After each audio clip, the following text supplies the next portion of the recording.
जब तक हमारी मेंटालिटी सेट नहीं होगी, जब तक हमारी सोच सेट नहीं होगी, शैतान विश्वासियों के साथ खेलता रहेगा। वो उनको मूर्ख बनाता रहेगा और विश्वासी ये प्रार्थना पॉइंट लेकर कि शैतान मेरे पे अटैक करता है और जादू मुझ पे अटैक करता है और मुझ पे टोना अटैक करता है, वो विक्टिम बना रहेगा और कभी भी परमेश्वर की जयवंत जीवन को नहीं ले पाएगा जो परमेश्वर ने उससे वायदा किया। परमेश्वर ने कहा, देखो मैंने तुम्हें सांपों और बिच्छुओं को रौंदने का पूरा अधिकार दिया, किसी भी वस्तु से तुम्हें कुछ भी हानि नहीं होगी। कि परमेश्वर यह कहता है कि धूल झाड़ कौन झाड़ेगा? तुम खुद।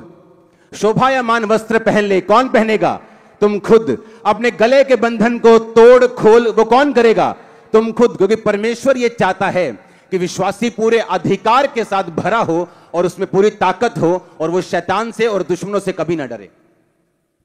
वो दुश्मन बीमारी हो, वो दुश्मन गरीबी का श्राप हो, वो दुश्मन कलेश हो, वो दुश्मन फैमिली कर्स हो, वो कोई भी हो, आप उसको शैतान को पांव के नीचे कुचल देंगे और आप आमीन बोल के फ्रेश होकर यहां से वापस जाएंगे। हालेलुया।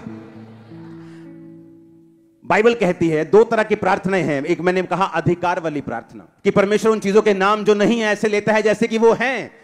जैसे आप सुबह उठकर बोल सकते हैं, मैं बहुत बरकत पाने जा रहा हूं, मैं एक अनॉइंटेड विश्वासी हूं, अनॉइंटेड मैन ऑफ गॉड हूं, मैं परमेश्वर का प्रिय हूं, परमेश्वर मुझसे प्यार करता है। चाहे आपकी लाइफ में कुछ भी हो रहा हो, आपके मुंह के वर्ड्स जो हैं आपको बिल्ड करेंगे। जो नहीं है वो हो जाएगा, जो नहीं है वो बन जाएगा, जो आप एक्सपेक्ट कर रहे हैं वो हो जाएगा अगर आप अपने मुंह से बात करेंगे तो। आमीन।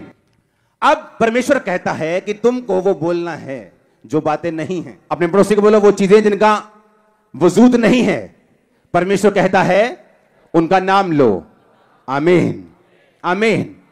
जब मैं मेंटली अपसेट के अटैक के नीचे था तो परमेश्वर के दास ने मुझे बताया कि रोज आईने के सामने खड़ा होकर बोलना है कि तू परमेश्वर का अभिषिक्त दास है, परमेश्वर तुझे बहुत इस्तेमाल करेगा, परमेश्वर तुझसे प्यार। मैंने कहा ये मैं झूठ क्यों बोलूं, मुझे तो नहीं लगता कि मैं परमेश्वर का प्रिय हूं। अगर होता तो मैं इतने साल से हीलिंग की प्रेयर कर रहा हूं, वही नहीं मिल रही मेरे को, तो मैं परमेश्वर का प्रिय कैसे हो सकता हूं? मेरी तो प्रार्थना का उत्तर ही नहीं आ रहा, परमेश्वर मुझसे प्यार कैसे कर सकता है?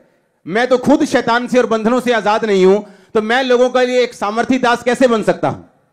लेकिन इसका मकसद था, जो हम बोलेंगे, जो चीजें नहीं हैं वो होंगी।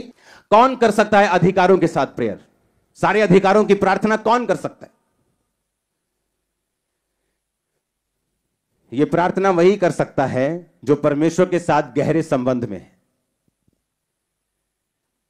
यह प्रेयर वही कर सकता है जिसने परमेश्वर के साथ अपने संबंधों को मजबूत बनाया हुआ है। बिना परमेश्वर के रिलेशनशिप के अगर आप शैतान को डांटेंगे वो आपकी बात नहीं सुनता। जब मैं परमेश्वर के साथ समय बिता लेता हूं और फिर शैतान को डांटने के लिए जाता हूं, वो पहचानता है कि ये कौन है। सिकवा के 7 बेटों ने दुष्ट आत्मा को बोला, ए दुष्ट आत्मा, उसी यीशु नाम में जिसका पौलुस नाम लेता है ना, निकल जा। कहते हम जीसस को भी जानते हैं, पौलुस को भी जानते हैं, पहचानते हैं, तू कौन है? शैतान को मालूम है आपके अधिकारों की प्रेयर किसी काम की नहीं अगर आपका संबंध परमेश्वर के साथ सही नहीं। फिर वो एक जादू, एक टोना, एक टोटका है, जैसे अन्य जाति लोग करते हैं कि लाइफ कैसी भी हो लेकिन ये हम पढ़ेंगे तो ठीक हो जाएंगे। हालेलुया।